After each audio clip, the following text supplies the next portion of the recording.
शैलेशदियापात्रं धीभक्त्यादिगुणार्णवं विधीन्द्रप्रवणं वन्दे रम्यजामातरं मुनिं यो नित्यमच्युतपदाम्बुजयुग्मरुक्मं व्यामोहतस्तदितराणि तृणाय मेने स्मद्गुरोः भगवतोऽस्य दयैकसिन्धोः रामानुजस्य चरणौ शरणं प्रपद्ये।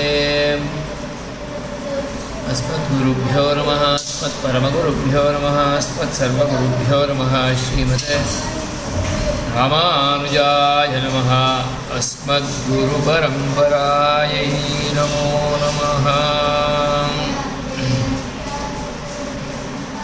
श्रीवेङ्कटेशङ्करिशैलनाथं श्रीदेवराजं घटिकाद्रिसिंहं कृष्णेन साकं यतिराजवीडे च दृष्टान् मम देशिकेन्द्रान् यतीश्वरं प्रणम्याहं वेदान्तार्यं महागुरुं करोमि बालबोधार्थं यतीन्द्रमददीपिकाम्।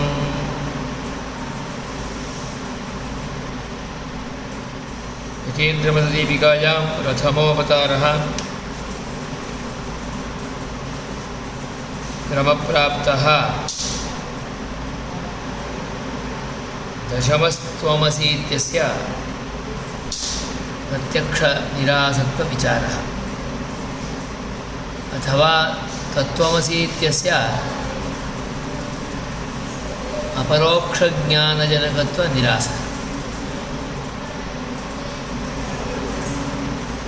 इतः प्राक्तने वर्गे भ्रमस्य यथार्थत्वम् उपपादितम्। सर्वं ज्ञानं यथार्थम् इत्येवं रूपेण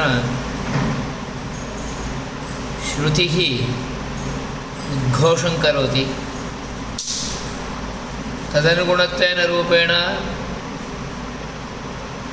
स्वप्नादिज्ञानादिकं सत्यमेव भाति। तदपि स्वीयप्रारब्धकर्मानुगुणं किमपि अनुभवादिकम् अवशिष्टं चेत् तादृशम् अनुभवादिकं निखिलमपि परमपुरुषः स्वप्नादौ अनुगृह्णाति। विशिष्टरूपेण च स्वप्ने बहुत्र संसूचनादिकमपि यच्छति। तत्सूचनानुगुणञ्च मुमुक्षवः अनुतिष्ठन्ति चेत् तदनु परमपुरुषस्य साक्षात्कारादिकमपि अवाप्नुवन्ति। सततं ब्रह्मचिन्तनरतः उपासकः मुमुक्षुः स्वप्नेपि भगवद्विषयकमेव अनुभवादिकम् अवाप्नोत्यपि। तदानीमेव 24 होरापर्यन्तं पूर्णं दिनं तैलधारावदविच्छिन्नस्मृतिसन्ततिरूपेण परमपुरुषस्य अनुभवः इत्येतदपि सुष्ठु प्रतिपादितं भवति। यस्य यादृशी वासना पूर्वतनाद्यनुभवाः मनसः स्थितिविशेषः तदनुगुणत्वेन रूपेणैव स्वप्नादिकं भवति। कुत्रचित् चित्रविचित्रादिरूपेणापि स्वप्नादिकं भवति। सर्वम् उपासकस्य तस्य मुमुक्षोः अनुभवपरिपूर्त्यर्थमेव।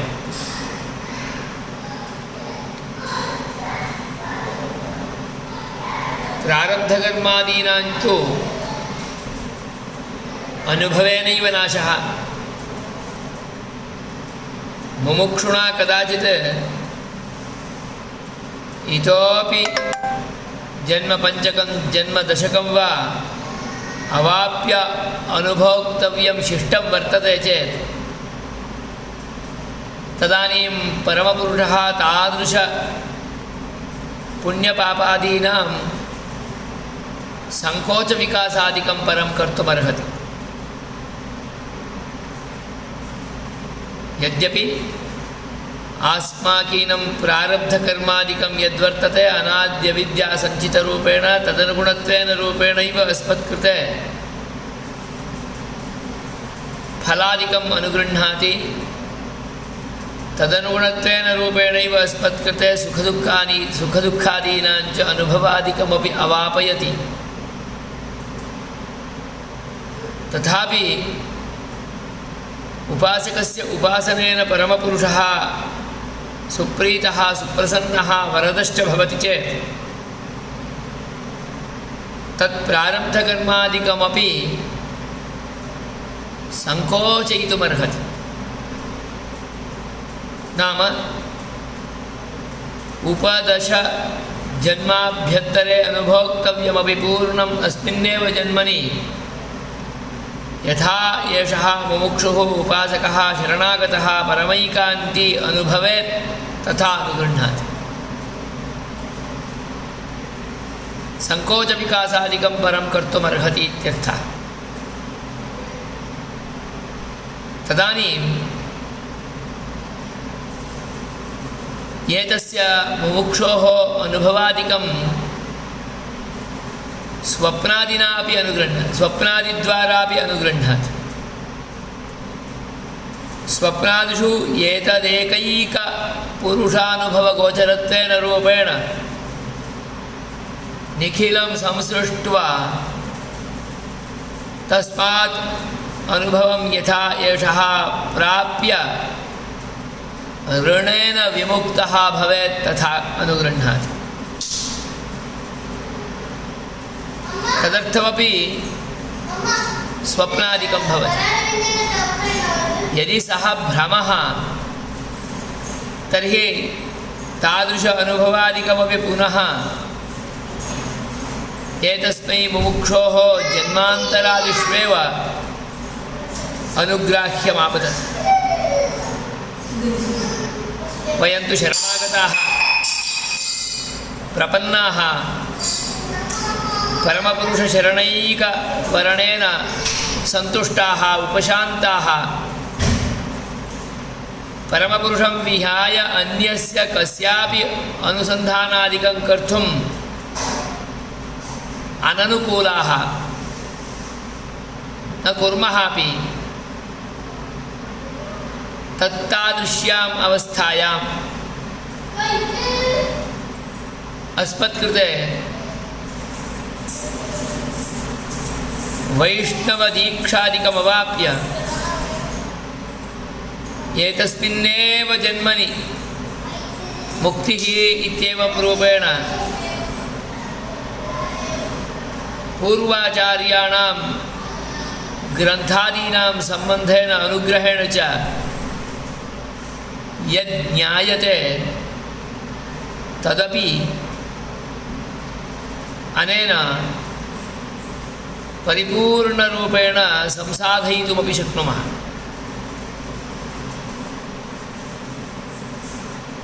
जन्मपरिपूर्तिः परमपुरुषः अस्मत्कृते मोक्षलोकम् अनुगृह्णात्येव इति विश्वासः तत्करोत्येव तर्हि सुखदुःखादीनाम् अनुभवस्तु यावच्छरीरपातं तावत्तु भवत्येव। प्रारब्धकर्मादीनां च सर्वेषाम् अनुभवादिकं सञ्चितम् उपासनसामर्थ्येन नष्टं भवति। अग्रे क्रियमाणं च अन्यत् पापादिकं भविष्यति विद्यमानं च पापादिकं निखिलमपि कथमपि संस्पृष्टं न भवति। उपासकः अतः अवधानेन उद्देशपूर्वकं तु अपचारादिकं न करोत्येव।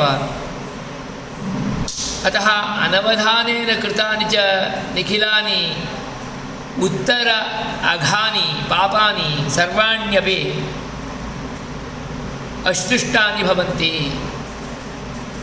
यथा पुष्करपरशः तस्मिन् आपः न संश्लिष्यन्ते एवमेव एतस्य कृते पापानां कर्मणां संश्लेषः न भवति। एवं तद्यथेका इषिकातूलमग्नौ प्रोतं प्रदूयेत एवं महास्मै पाप्मानः प्रदूयन्ते इत्युक्तरीत्या उपासनासामर्थ्येन परमपुरुषस्य अनुसन्धानसामर्थ्येन ध्यानबलेन सतत अनुसन्धानबलेन परमपुरुषस्य निरन्तर आराधनबलेन यदद्यावधि किमपि कर्मादिकं पुण्यपापादिकम्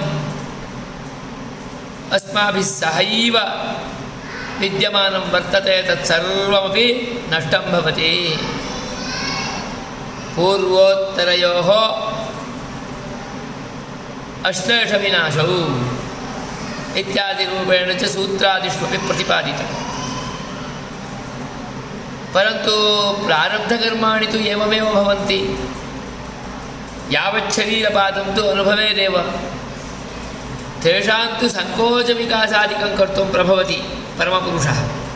यतोहि शरीरवियोगे सति मोक्ष एव। तर्हि प्रारब्धानां च सर्वेषाम् इतोपि जन्मत्रयं जन्मचतुष्टयं वा निरीक्ष्य अनुभोक्तव्यरूपेण विद्यमानमपि प्रारब्धादिकम् अस्मिन्नेव जन्मनि यथा एषः अनुभवेत् तथा परमपुरुषः तन्निखिलमपि सङ्कोचयते। तेन तन्निखिलं पुण्यपापादिकम् अस्मिन्नेव जन्मनि अनुभुङ्क्ते। तादृश अनुभवादिकम् अनुगृह्णातुमेव खलु परमपुरुषः अन्तर्यामिरूपेण उपासकस्य हृदयगुहायां विद्यमानः प्रकाशमानः वर्तते। सः एतस्मै अनुगृह्णाति। किं सङ्कोचविकासं करोति, सङ्कोचयति। जन्मचतुष्टयेन अनुभोक्तव्यं निखिलमपि एतस्मिन्नेव जन्मनि तत् निखिलं सुखादिकं प्रयच्छति। सर्वथा अधिकादधिकं वर्तते चेत् तत्सर्वमपि स्वप्नादिषु परिपूरयति। स्वप्नः सत्यः ज्ञानविषयस्य सत्यत्वात् अनुभवमपि प्राप्नोति। स्वप्नादिष्वपि अस्माभिः कदाचित् विचिन्तितमपि स्यात्। स्वप्ने पूर्णरूपेण अनुभवं प्राप्य समायाति, आनन्दमपि अनुभूय समायाति, भक्ति अपि। अद्य अहम् अत्यन्तम् आनन्दतुन्दिलः अस्मि यतोहि मत्कृते योग्यः अत्युत्तमः स्वप्नः अभवत्। स्वप्नात् बहिरागतः अपि पूर्णरूपेण फ्रेश्नेस् अनुभुङ्क्ते। सुखमयं योग्यं सामर्थ्य आधायकम् उत्तमं स्वप्नादिकं भवति चेत् कदाचित् स्वप्नादिषु त्रस्तः भवति। विरामार्थं निद्रालयं प्रविष्टः, परन्तु निद्रा नायाति। दीर्घः स्वप्नः वारं वारं मध्ये मध्ये अन्तरा समायाति।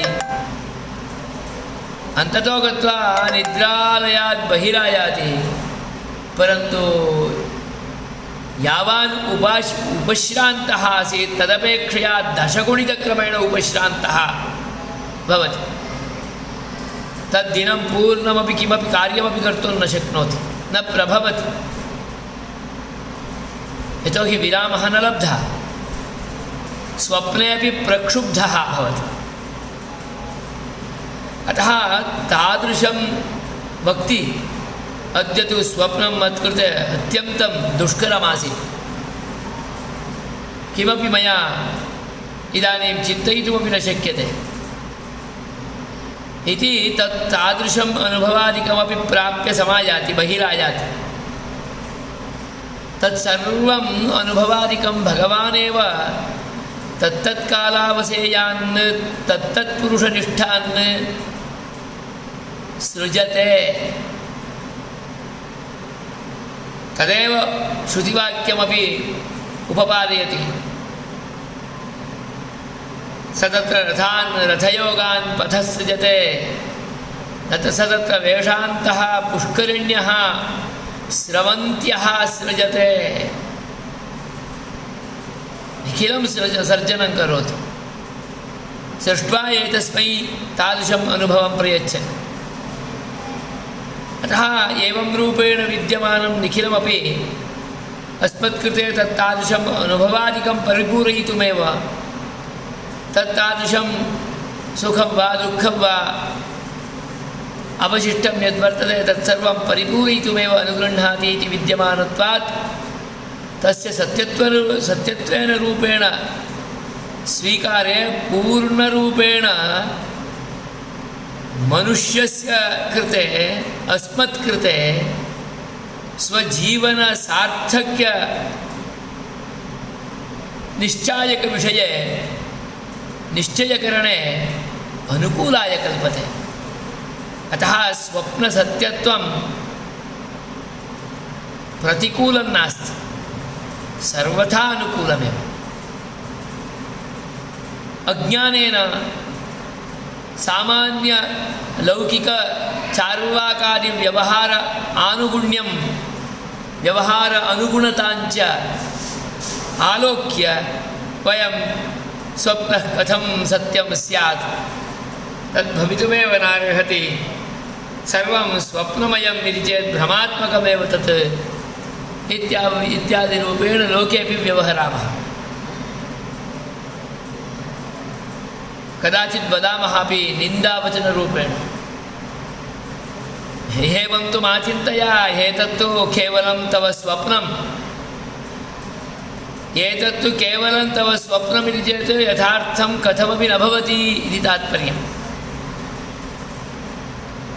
भ्रमः अयम् एवं रूपेण अनुभवः कथमपि न भवेत् यथार्थो भवितुमेव नार्हति इत्यादिरूपेणापि निन्दावचनरूपेणापि वयमेव कदाचित् व्यवहरामः परन्तु श्रुतिः दीर्घदर्शी भविष्यति च एतस्मै मुमुक्षवे जीवाय यद् यादृशम् अपेक्षितं तत् सर्वमपि विचिन्त्य परमया कृपया अनुगृह्णाति अतः स्वप्नसत्यत्ववादः भ्रमादिज्ञानं सत्यमेव इत्यादिकं श्रुत्युक्तक्रमेण यथार्थं सर्वविज्ञानम् इति वेदविदां मतम् इत्याकारकं वचनम् अनुसृत्य स्पष्टरूपेण साधना कृता उपपादनं कृतं भ्रमात्मक अनुभवे ज्ञाने योऽयम् अनुभवः यथार्थः एव तत्र कारणं ज्ञानविषयस्य सत्यत्वं ज्ञाने भासमानः विषयः सत्यः अतः अनुभवः यथार्थः तेन को लाभः महान् लाभः जीवनसार्थक्यलाभः एव वर्तते एतत् सर्वम् अस्मत्कृते कदाचित् स्वप्नशास्त्रम् इत्येवं रूपेण विद्यमानम् आलोकयामः चेत् तदानीं इतोप्यतिशायितक्रमेण स्पष्टप्रतिपत्तिः भवति स्वप्नो यादृशो भवति तदाधारेण स्वाप्निक अनुभवानाम् आधारेण स्वप्नशास्त्रं जीवस्य समेषां पुरुषाणाञ्च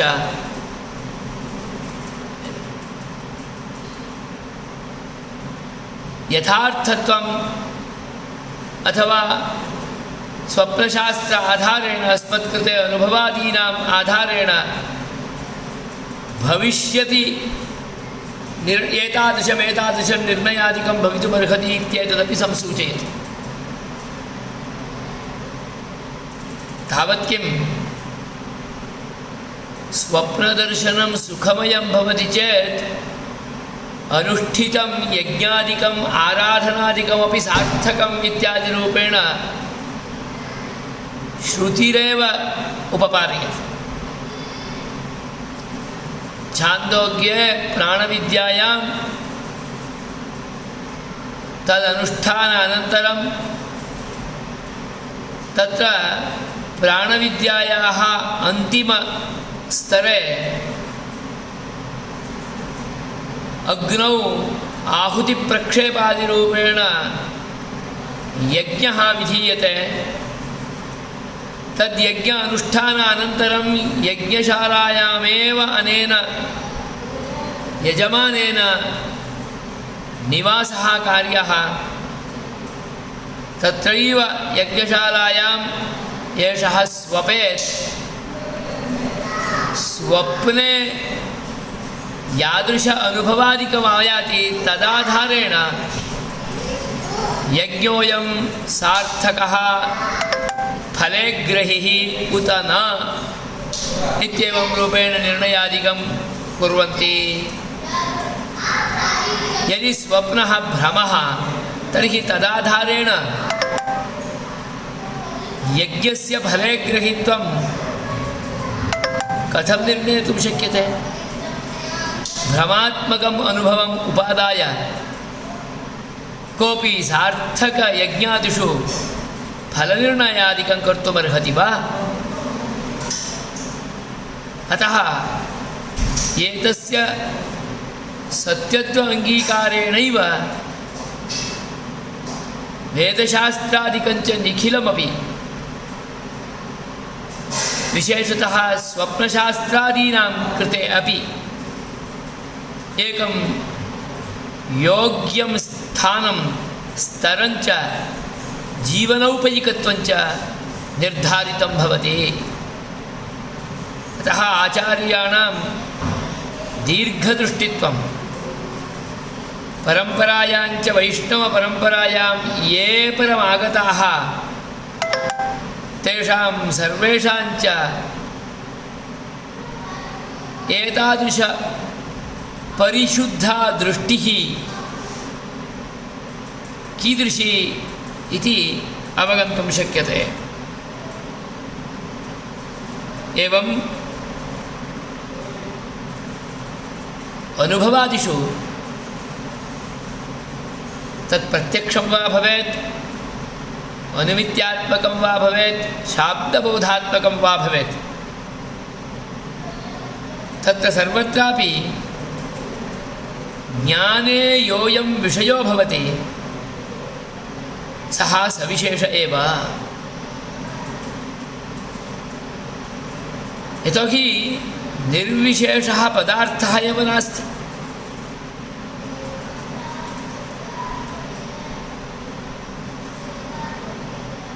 निर्विशेषः पदार्थः एव नास्ति चेत् सर्वोऽपि सविशेष एव, विशेषेण सहितः एव वर्तते।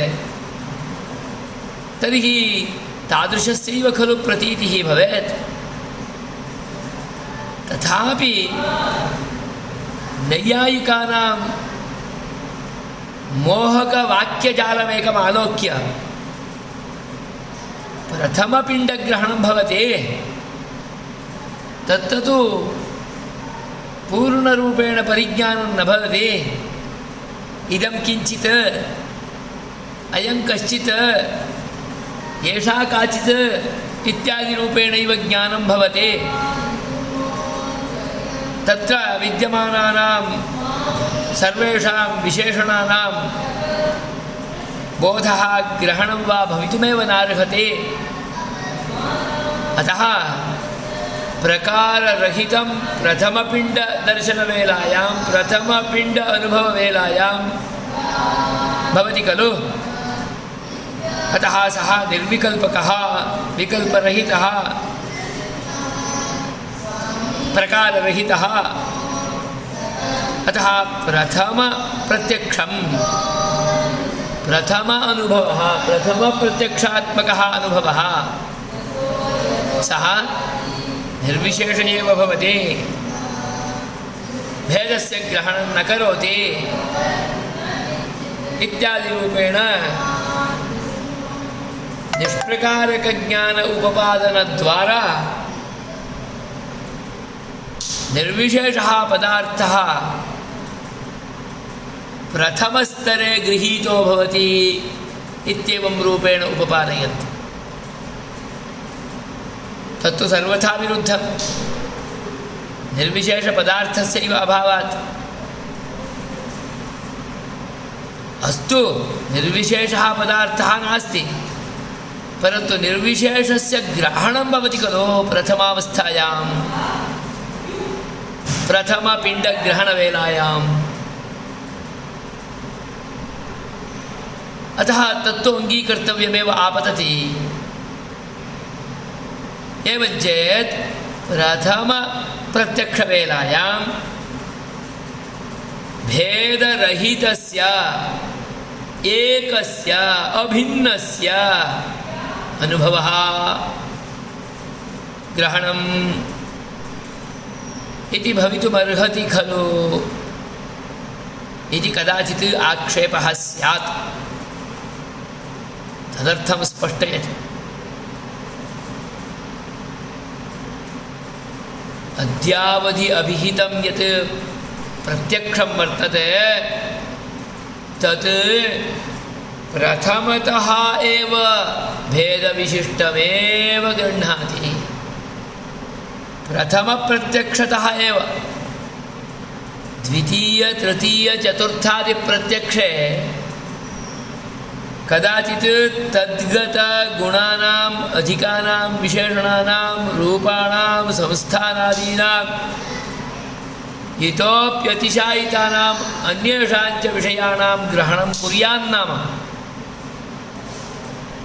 प्रथमप्रत्यक्षसमये तु तत्किमपि न गृह्णाति, तन्निर्विशेषमेव भवति। अन्येभ्यः एतत् भिन्नमित्याकारकप्रतीतिरपि न भवति इति स्यात्। अतः प्रथमतः एव यदा च इदं किञ्चित् इयं काचित् अयं कश्चित् इति प्रतीतिर्भवति तदानीमपि अन्येभ्यः भिन्नत्वेन रूपेणैव एनं गृह्णाति, स्वेतरभेदविशिष्टमेव गृह्णाति। अन्यथा इदं किञ्चित् इति एकं पृथक् निर्देशपुरस्सरं किञ्चित् इत्येवं रूपेण प्रयोगमपि न कुर्यात्। कश्चित्तः भेदः अतः किञ्चित् इत्युक्तं, काचित्तः भेदः अतः कञ्चित् इत्युक्तं, कञ्चित् इत्युक्तं न प्रोक्तं खलु किञ्चित् इत्येव उक्तं। सामान्येन पुंसकम् इति किमर्थं न स्यात् इत्यपि कदाचित् स्यात्। परन्तु किञ्चित् इति कथनवेलायां किञ्चित्त्वं तु गृहीतमेव स्यात्। यदन्यत्र तत्पार्श्वे अन्यत्र च विद्यमानेषु किञ्चित्त्वं न गृहीतं, तेषु अधिकाः अन्येपि विशेषाः गृहीताः, तद्भिन्नरूपेण एतस्मिन् किञ्चित्त्वं गृहीतमेव स्यात् खलु। अतः प्रथमतः एव स्वेतरभेदविशिष्टमेव गृह्णाति, ग्रहणं करोति, प्रत्यक्षम् इत्यर्थः।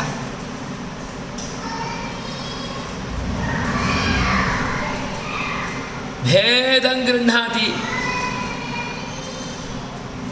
भेदस्य ग्रहणमभूत्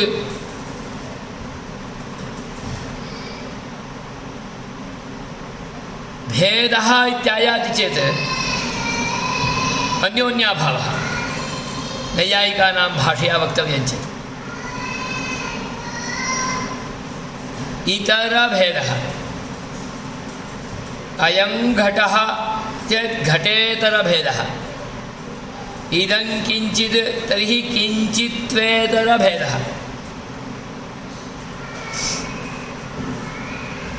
किञ्चित्वेतरत् अन्यदस्मत् परितः विद्यमानं निखिलं तेभ्यः भिन्नत्वेन रूपेणैव खलु तद्गृह्णाति प्रथमपिण्डग्रहणवेलायामपि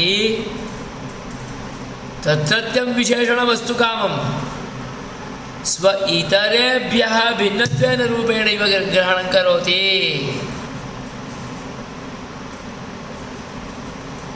नैयायिकाः उपवर्णयन्ति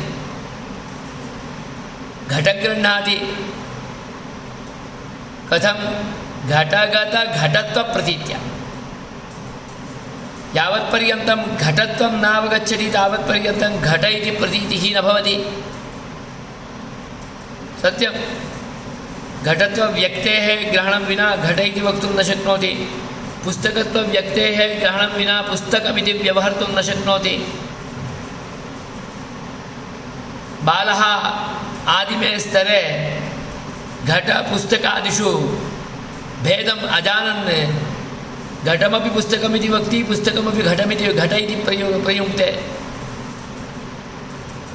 ततश्च अयं घटः इदं पुस्तकम् इत्येवं रूपेण भिन्नभिन्नेषु आकारेषु भिन्नभिन्नेषु स्थलेषु भिन्नभिन्नरूपेण च विद्यमानेषु प्रतीतिम् उत्पाद्य परिचाययति यदा च माता परिचाययति तदनन्तरं च एषः ग्रहीतुं प्रभवति तत्तद्व्यक्तिगतधर्मादिकम् अवगच्छति इत्यर्थः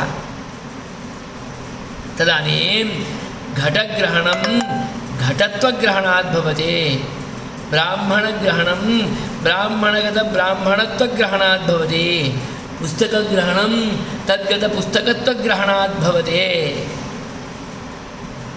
यन्त्रग्रहणं यन्त्रगतयन्त्रत्वग्रहणात् भवति तर्हि यन्त्रत्वजातिः घटत्वजातिः पुस्तकत्वजातिः धर्मः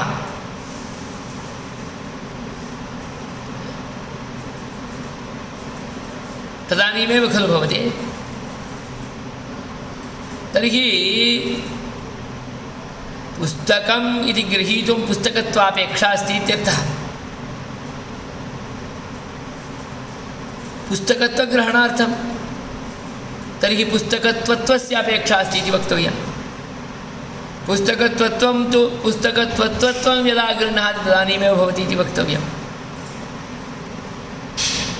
घटस्य ग्रहणं यदि घटत्वग्रहणेन विना न भवति तर्हि घटत्वस्य ग्रहणं घटत्वत्वस्य ग्रहणेन विना न भवेत् घटत्वत्वस्य ग्रहणं घटत्वत्वेन ग्रहणेन विना न भवेत् इति सततं तत्र आक्षेपः समुद्बुद्धः एव भवति एवं चेत् अनवस्थाप्रसङ्गः अस्तु न घटत्वग्रहणं घटेन भवति घटस्य ग्रहणं घटत्वेन भवति घटव्यक्तेः ग्रहणं घटत्वेन भवति घटत्वस्य ग्रहणं घटेन भवति अन्यथा अनवस्थाप्रसङ्गः एवं चेत् अन्योन्याश्रयः यदा घटत्वग्रहणं तदानीमेव घटस्य ग्रहणं यदा घटस्य ग्रहणं तदानीमेव घटत्वस्य ग्रहणं परस्पर आश्रयः यावत्पर्यन्तं भवन्तं न ज्ञातुं प्रभवामि तावत्पर्यन्तम् अहं भवत्पितरं न ज्ञातुं प्रभवामि भवत्पितरं यावत्पर्यन्तं ज्ञातुं न प्रभवामि तावत्पर्यन्तं भवन्तं न ज्ञातुं प्रभवामि इति चेत् उभयोः अपि ज्ञानमेव न भवति एतज्ज्ञानं तदाश्रितं तज्ज्ञानं एतदाश्रितं घटत्वज्ञानं घटाश्रितं घटज्ञानं घटत्वाश्रितम् इति अन्योन्याश्रयो वा दोषः। परन्तु भेदविशिष्टग्रहणम् इति भवति खलु अत्र। पुस्तकं पुस्तकेतरात् भिन्नरूपेण गृह्णाति। पुस्तकेतरात् भिन्नरूपेण पुस्तकस्य ग्रहणवेलायां पुस्तकगतधर्मस्य कास्यापि अपेक्षा नास्ति। पुस्तकेतरस्य ज्ञानमेव अपेक्षितम्। अस्तु सत्यम्।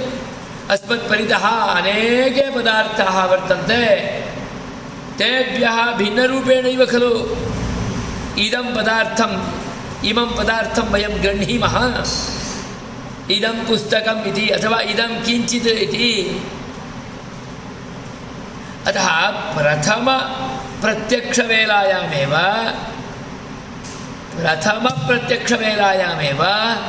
स्व इतरेभ्यः भिन्नरूपेणैव तस्य पदार्थस्य ग्रहणं भवति। भेदविशिष्टत्वेनैव ग्रहणम्। अत्र नैयायिकाः यदुपवर्णयन्ति तदेव उपादाय स्वीयं पक्षमपि संसाधयति।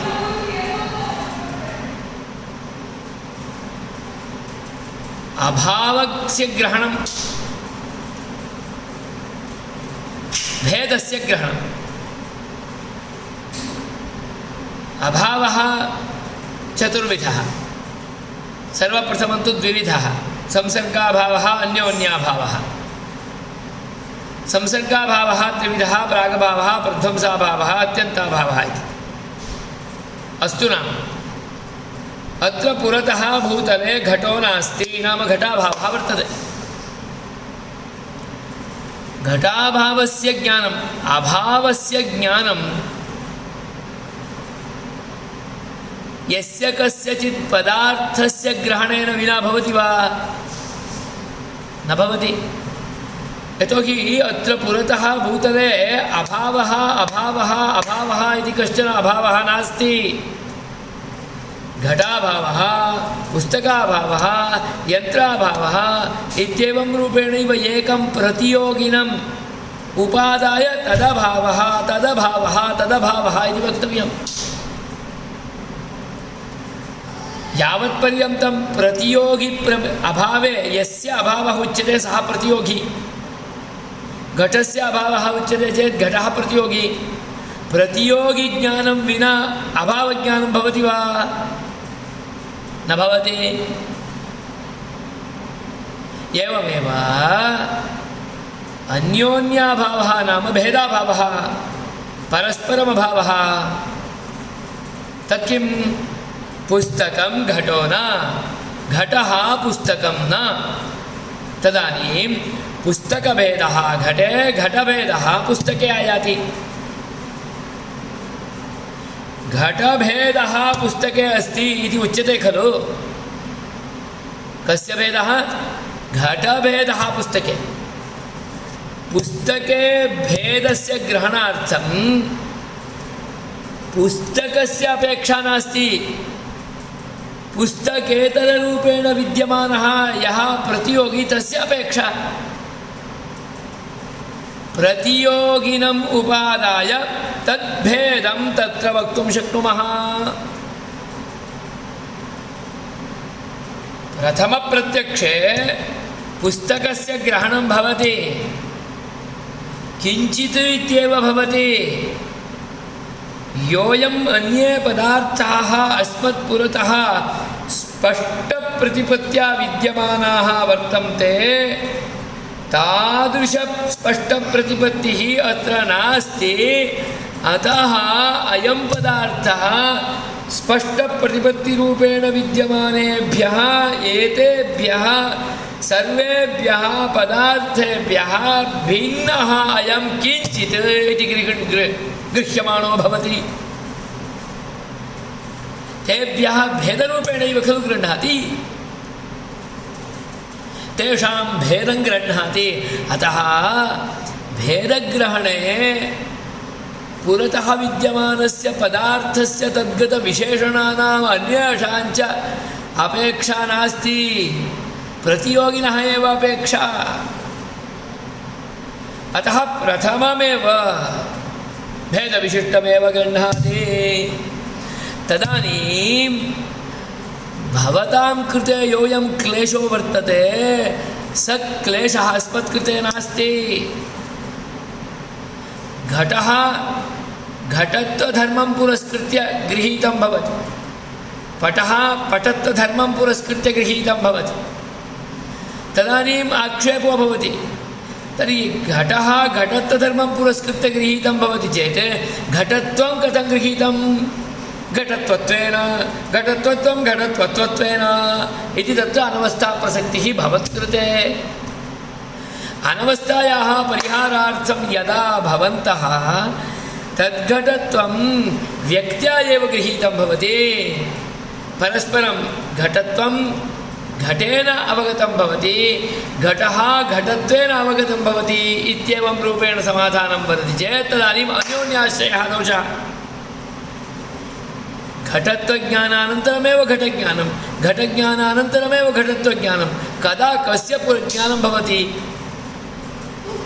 अतः अन्योन्याश्रयदोषः तदानीं कथमपि परिहर्तुम् अशक्यः एव भवति। अस्मद्दृष्ट्या तु प्रथमपिण्डग्रहणं भवति, सविशेषमेव गृह्णाति, इतरभेदसहितमेव गृह्णाति।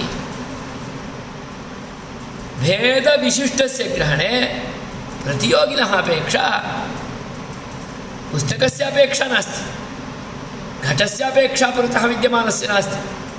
तत् इदं किञ्चित् इत्येव गृहीतं स्यात्, यदन्यत्र किञ्चित्त्वं न तदत्र गृहीतम्। इतरभेदरूपेणैव, इतरेभ्यः अन्यत्वेन रूपेणैव ग्रहणात् भेदविशिष्टमेव गृह्णाति। तत्र अस्मत्कृते अन्योन्याश्रयप्रसक्तिर्वा अनवस्थायाः प्रसक्तिर्वा नास्ति, तदेव स्पष्टयति। एवं भूतं प्रत्यक्षं प्रथमतः जात्यादिरूपभेदविशिष्टमेव गृह्णाति, भेदविशिष्टमेव गृह्णाति, अन्येभ्यः भिन्नत्वेन रूपेण गृह्णाति। अत्र घटत्वं स्यात्, अत्र पुस्तकत्वम् आसीत्, पुस्तकापेक्षया भिन्नरूपेण घटं गृह्णाति, नानि पुस्तकत्ववत् एतत् न, पुस्तकात् भिन्नोऽयं किञ्चित्। यदि पुस्तकमेव स्यात् तर्हि पुस्तकमित्येव ग्रहणं कुर्यात्, भिन्नरूपेण ग्रहणं तु करोत्येव। पुस्तकान्तरं भवति चेदपि अन्यस्मात् पुस्तकात् भिन्नमिति ग्रहणं करोति। अतः भेदविशिष्टस्य ग्रहणवेलायां प्रतियोग्यपेक्षा एव भवति, न तु तद्गत धर्मापेक्षा, स्वरूपापेक्षा। अतः स्वरूपस्य अपेक्षायाः तत्र अभावात् एवं रूपेण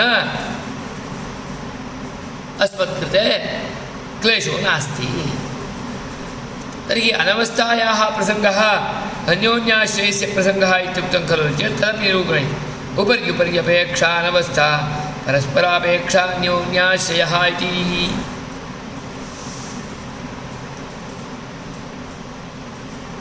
एवमुपपाद्य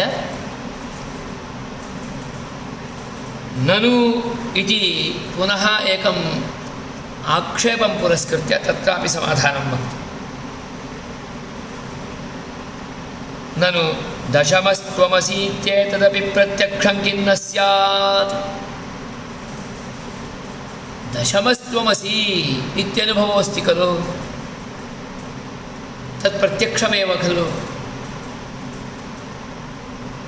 प्रयोगं तु करोति शब्दः, शब्दप्रयोगो भवति। दशमस्त्वमसि इति तु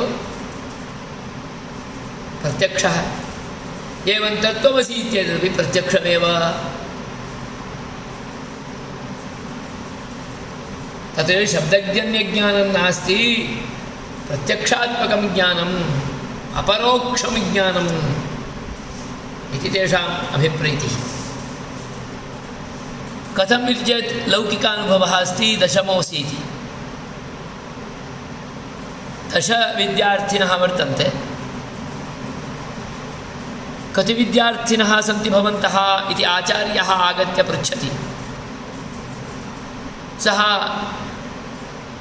एकः द्वितीयः प्रथमः द्वितीयः तृतीयः चत्वारः एवं रूपेण गणनां करोति स्वां विहाय करोति नव एव भवन्ति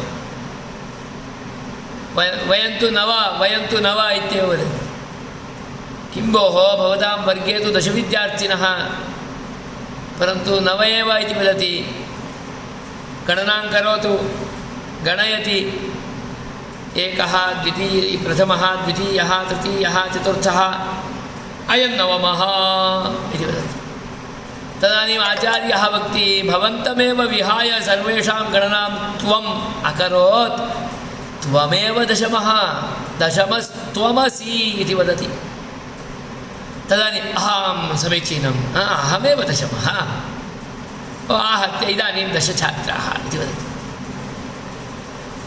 अहमेव दशमः इति सः स्वस्य प्रत्यक्षं स्वयम् अवाप्नोति आचार्येण उक्तं वचनं तत्कृते प्रत्यक्षात्मकं ज्ञानं समुत्पादयति खलु एवं तत् अशेषविशेष गुणोच्छिन्नं तत् परं ब्रह्म त्वम् इत्येवं रूपेण त्वत्कृते ज्ञानं भवति चेत् तदानीं ब्रह्मज्ञानमागतं मुक्तो भवति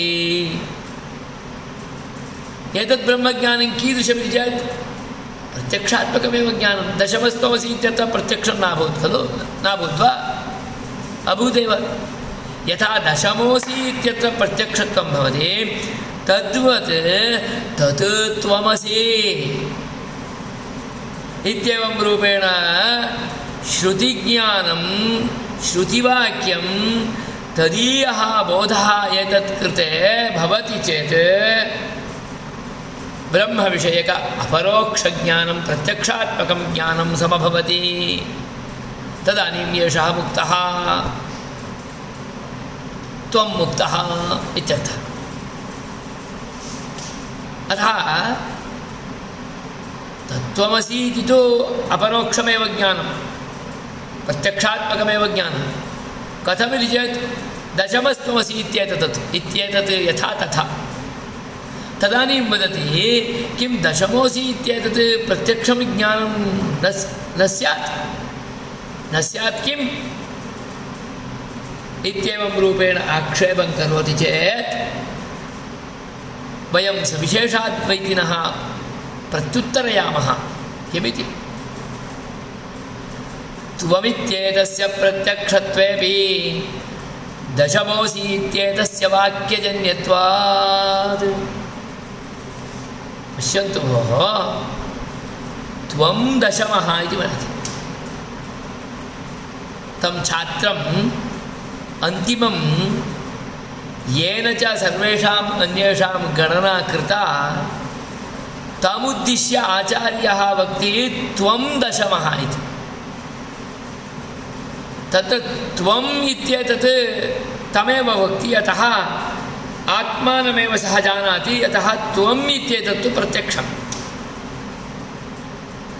दशमः दशमः इत्याकारकं ज्ञानं तु शब्दज्ञानमेव खलु भवेत् तत्कृतेपि शृणोमि अहं मत्कृते बोधो भवति तदानीं त्वमित्यनेन मद्विषयकज्ञानं भवति मद्विषयकज्ञानं मत्कृते तु साक्षात्काररूपमेव भवति अतः त्वमित्येतत् प्रत्यक्षमित्यङ्गीकर्तुं शक्यते परन्तु दशमः इति तु तेन प्रयोगः कृतः मत्कृते अयं दशमः इत्याकार अहं दशमः इत्याकारकं ज्ञानमागतम्। अतः दशमभागः योऽस्ति दशमः इत्याकारकः योऽयं बोधः वर्तते स च बोधः शब्दजन्य एव। दशमोऽसीत्येतस्य वाक्यजन्यत्वात् पूर्णः अयमनुभवः प्रत्यक्षात्मकः न।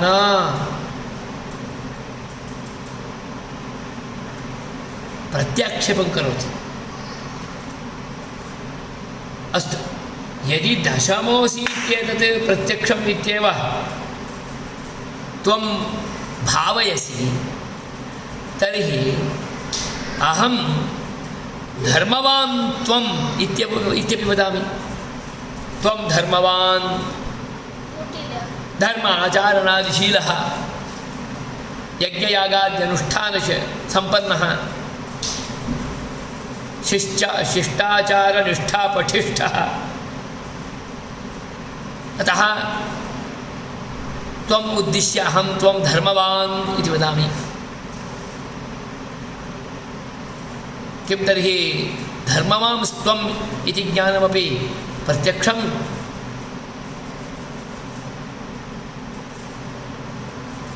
धर्मः कुत्रापि प्रत्यक्षो न भवति। धर्मः पुण्यपापरूपः, सः अदृष्टः। अदृष्टस्य दृष्टत्वापत्तिः। धर्मः पुण्यपापरूपः अदृष्टः, तत् प्रत्यक्षं भवितुमर्हति वा? न। तत्रापि त्वम् इत्येतत् प्रत्यक्षं स्यात्। धर्मवान् इति धर्मवत्वं शाब्दबोधः। अत एव धर्मवान् इति वतुप्रत्यययुक्तत्वेन रूपेण प्रयोगः कृतः। एवञ्च त्वमेव धर्मः इति स्यात्। यथा कुत्रचित् लाक्षणिकप्रयोगः क्रियते खलु, पूर्णरूपेण धर्माचरणादिषु विद्यमानं भवान् तु धर्मस्य भौतिकः आकारः इति। परमात्मानं श्रीरामचन्द्रं धर्मविग्रहः इत्येवं रूपेण वाल्मीकिः अकथयत्।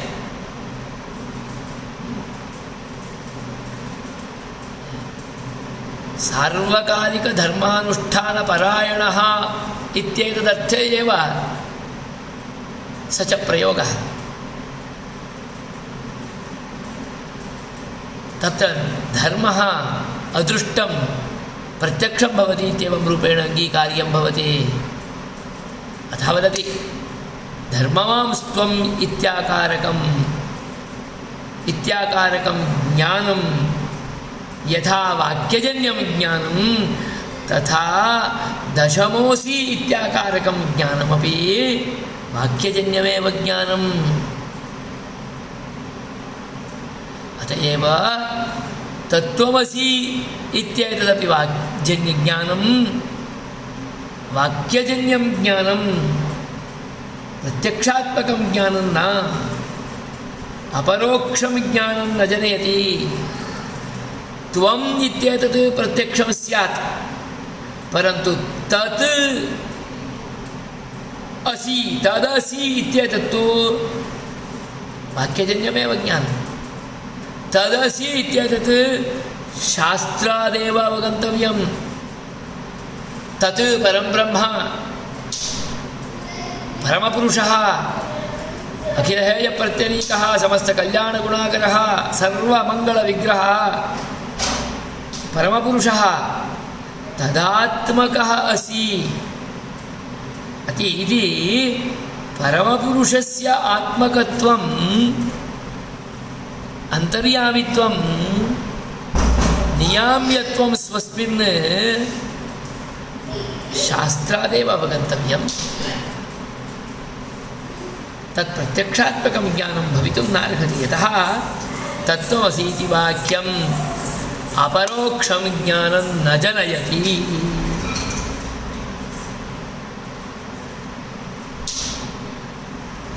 सः स्पष्टयति यदि दशमोऽसि इत्यस्य प्रत्यक्षविषयत्वं तर्हि धर्मवांस्त्वम् अस्य त्वमसि इत्येतस्यापि प्रत्यक्षत्वं स्यात्। यदि अङ्गीकरोति तर्हि अतिप्रसङ्गः। धर्मस्य प्रत्यक्षत्वम् अदृष्टस्य दृष्टत्वम् आपद्यते। अतः तत्त्वमसि इति वाक्यस्य अपरोक्षज्ञानजनकत्वं न भवितुमर्हति इति प्रत्यक्षप्रमाणनिरूपणवेलायामेव तत्त्वमसि इति वाक्यम् अपरोक्षं ज्ञानं जनयति इत्येवं रूपेण यद् परपक्षिणाम् उपपादनं वर्तते तत्कृते आक्षेपं प्रदर्शयन् मूलभूतम् अर्थतत्त्वम् अस्मत्कृते बालानां कृते प्रविविक्षूणां कृते शास्त्राध्ययने परिनिष्पन्नं ज्ञानम् अवाप्तुम् ईप्समाणानां कृते मूलरूपेण एकम् आधारम् उपस्थापयन् इदं निरूपणं करोति इत्यर्थः। ननु दशमस्त्वमसि इत्येतदपि प्रत्यक्षं किन्न स्यादिति चेन्न त्वमित्येतस्य प्रत्यक्षत्वेऽपि दशमोऽसि इत्येतस्य वाक्यजन्यत्वात्। यदि दशमोऽसि इत्यस्य प्रत्यक्षविषयत्वं तर्हि धर्मवांस्त्वमित्येतस्यापि प्रत्यक्षत्वं स्यात्। अङ्गीकारे अतिप्रसङ्गात्। अतएव तत्त्वमसि इति वाक्यस्य न अपरोक्षज्ञानजनकत्वम्। एतेन प्रत्यक्षप्रमाकरणं प्रत्यक्षप्रमाणं प्रमाचात्र चैतन्यमेव। चैतन्यञ्च त्रिविधम् अंतःकरणावच्छिन्नं चैतन्यं वृत्त्यवच्छिन्नं चैतन्यं विषयावच्छिन्नं चैतन्यं च इति। यदा त्रयाणामैक्यं तदा साक्षात्कारः तदपि निर्विशेषविषयमेव अभेदमेव गृह्णाति इत्यादि कुदृष्टिकल्पना निरस्ता। एतेन कुदृष्टिकल्पना निरस्ता एतेन पूर्वोक्तेन तत्त्वमसि वाक्यम् अपरोक्षज्ञानजनकं न भवितुमर्हति इति कथनेन तदाधारभूतत्वेन रूपेण धर्मवांस्त्वमित्येतत् प्रत्यक्षात्मकं ज्ञानं न जनयति इति वाक्यं तदाधारत्वेन रूपेण दशमोऽसि इति वाक्यं प्रत्यक्षज्ञानजनकं न भवति इत्येतत् संसाधनेन इत्यर्थः।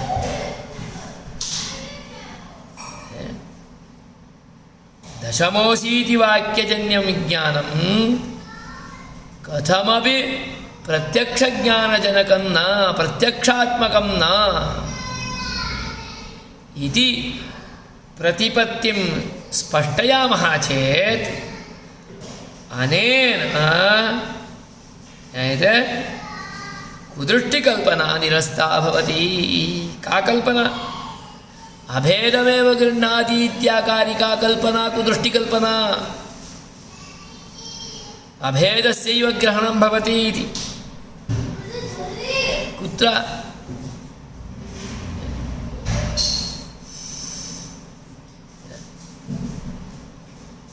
अहं ब्रह्मास्मि तत्त्वमसि अयमात्मा ब्रह्म इत्यादिषु सर्वत्रापि अभेदस्यैव ग्रहणं भवति।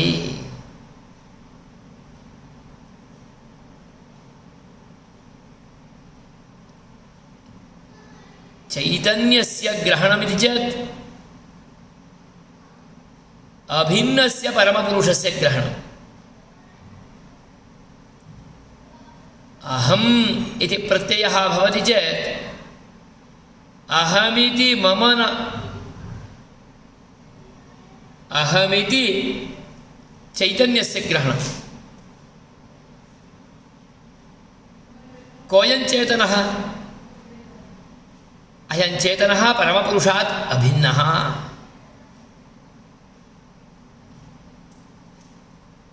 अभिन्नस्य अस्य परमपुरुषस्य ग्रहणं कथं भवति इति चेत् तदेकमेव चेतनं भिन्नमित्येवं रूपेण वयं भ्रमात् ग्रहणं कुर्मः। यथा शुक्तौ रजतज्ञानं तद्वत् जीवे ब्रह्मणि जीवज्ञानम्। अहमिति ग्रहणं मां परमपुरुषापेक्षया भिन्नत्वेन ग्रहणं तत् शुक्तिकायां रजतज्ञानवत् भ्रमात्मकम्। वयं तु सिद्धान्तिनः तदपि प्रमात्मकमित्येव अङ्गीकुर्मः, परन्तु तेषां दृष्ट्या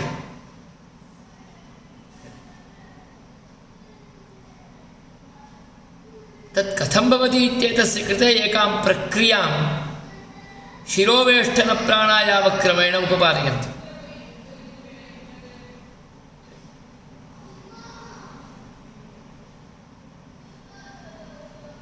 अहमिति मम चेतनस्य चैतन्यस्य प्रत्यक्षत्वं भवति।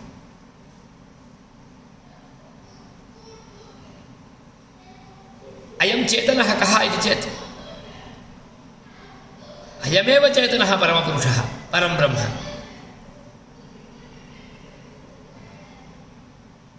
परन्तु अहं मां जीवम् अहमिति ग्रहणं कुर्वन्नस्मि।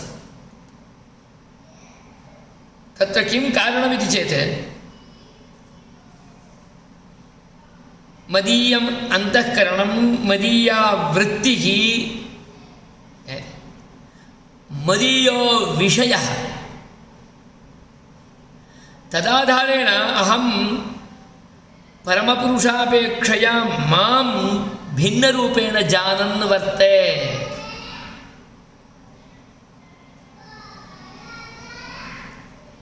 परन्तु चैतन्यं तु तत् एकमेव। एकं तत्र अन्तःकरणं वर्तते, तत्रापि अवच्छिन्नम् इदं चैतन्यम्। एका मदीया वृत्तिः मनसः इन्द्रियादिद्वारा वृत्तिर्भवति खलु, तद्वृत्तिः तद् वृत्त्यवच्छिन्नं चैतन्यम्। एवं वृत्तिः कुत्र भवति? विषयेषु भवति, तद्विषयावच्छिन्नं चैतन्यम्। यदा च अयं विषयः इमानि इन्द्रियाणि इदम् अन्तःकरणं निखिलमपि एकं भवति। त्रयाणां चैतन्यानाम् ऐक्यम् एकता भवति इत्यर्थः। यदा च चैतन्यानां त्रयाणाम् एकत्वम् ऐक्यं भवति तदानीं मत्कृते मम साक्षात्कारो भवति। अहं ब्रह्म खलु, अतः मत्कृते ब्रह्म इति साक्षात्कारो भवति। अहं चेतना चैतन्यं चेतनः खलु, मत्कृते चेतनः इति साक्षात्कारो भवति। तदपि चैतन्यं कीदृशमिति चेत् विशेषरहितं निर्विशेषम्।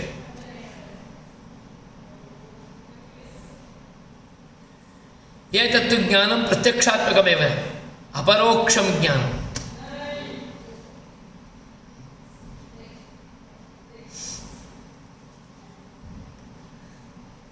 अतः एते प्रत्यक्षात्मकप्रमायाः यत् करणं तदेव प्रत्यक्षम् इति वदन्ति। साक्षात्कारात्मकः अनुभवः तत्कृते यते करणं तदेव प्रत्यक्षम्। प्रमायाः करणमित्युक्तं खलु, प्रमा का इति चेत् प्रमा इति चेत् चैतन्यं। चैतन्यज्ञानमित्यपि न, चैतन्यमेव प्रमा।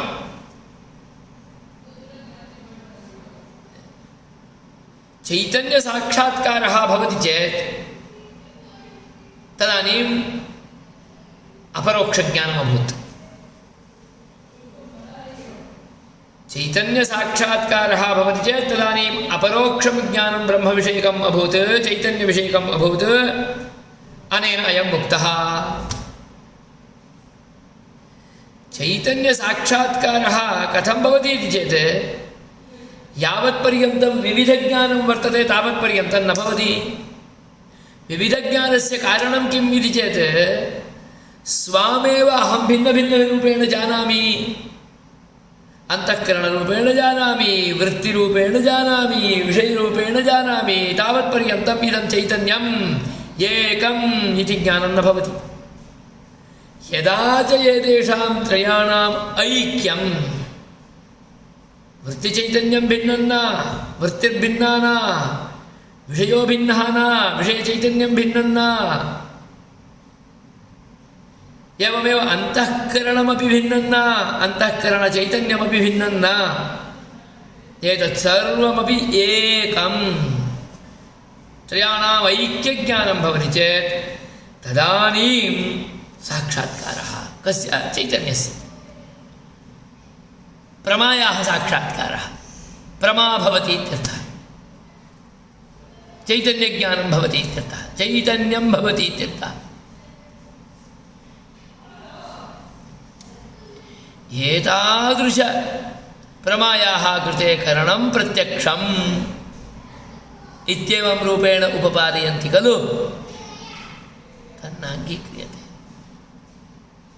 यतोहि प्रत्यक्षं निर्विशेषं न गृह्णाति, सविशेषमेव गृह्णाति। निर्विशेषग्रहणे तस्य सामर्थ्यं नास्ति, यतोहि निर्विशेषं नास्ति। तादृशवस्तु एव नास्ति चेत् तत् कथं ग्रहणं करोति? अतः ब्रह्म अपरोक्षं ज्ञानं जनयति इदं वाक्यं, वाक्यजन्यं ज्ञानं प्रत्यक्षात्मकं कथं भवति? वाक्यजन्यम् इत्येव वदति, प्रत्यक्षात्मकम् इति कथं स्यात्? अतः प्रत्यक्ष इति शब्दो मास्तु, अपरोक्ष इति शब्दो भवति इति अपरोक्षं ज्ञानं जनयति इति वदन्ति। अपरोक्षं नाम किं? न परोक्षम् अपरोक्षं, तर्हि प्रत्यक्षमेव खलु भूत्। अतः प्रत्यक्षात्मकं ज्ञानम् इदं वाक्यं जनयति इत्येवं रूपेण तु अङ्गीकर्तुं न शक्यते। वाक्यजन्यं ज्ञानं वाक्यजन्यमेव, शाब्दबोधात्मकः एव, श्रुतिरूपप्रमाणेन अवगम्यः एव। अतः परमपुरुषविषये श्रुतिरेव प्रमाणं, श्रुत्या एव अवगन्तुं प्रभवति, प्रत्यक्षेण अवगच्छति इति तु प्रत्यक्षसदृशं ज्ञानं भवति इत्येव वक्तव्यं। प्रत्यक्षमेव भवति इति तु कथं भवति? अतः स्पष्टयति, यदा त्रयाणाम् ऐक्यं तदा साक्षात्कारः तदपि निर्विशेषमेव अभेदमेव गृह्णाति इत्यादि या इयं कुदृष्टीनां कल्पना, कुत्सितदृष्टीनां परमपुरुषे निर्विशेषत्वकथनेन किमपि साधितमित्येवं रूपेण चिन्तयन्ति। स्वां स्वयं परमपुरुषरूपेण अवगच्छति चेत् तदानीं स्वस्मिन् अतिशयः अतिशयविशेषः इत्येवं रूपेण चिन्तयन्ति। कथमपि न, स्वयं तु कथं परमपुरुषः भवितुमर्हति? स्वयं तु परमपुरुषं साक्षात्कर्तुं यतमानः कश्चन जीवविशेषः। अतः एतत् सर्वमपि तेषां काचन कुदृष्टिकल्पना एव, सा च एतेनैव निरस्ता भवति।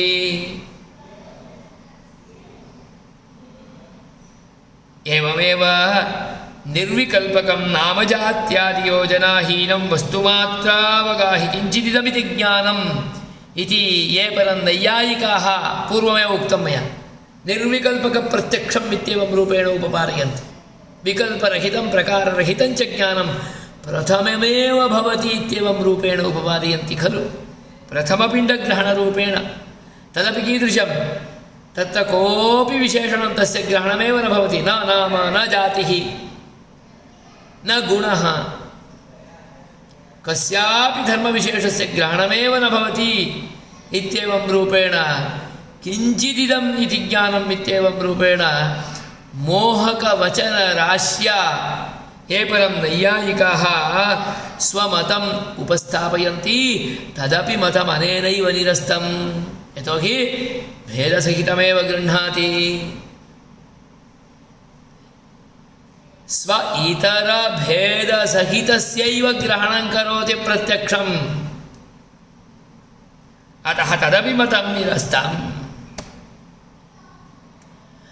ननु इति पुनः अग्रे आक्षेपः, तत्समाधानं च आलोकयामः।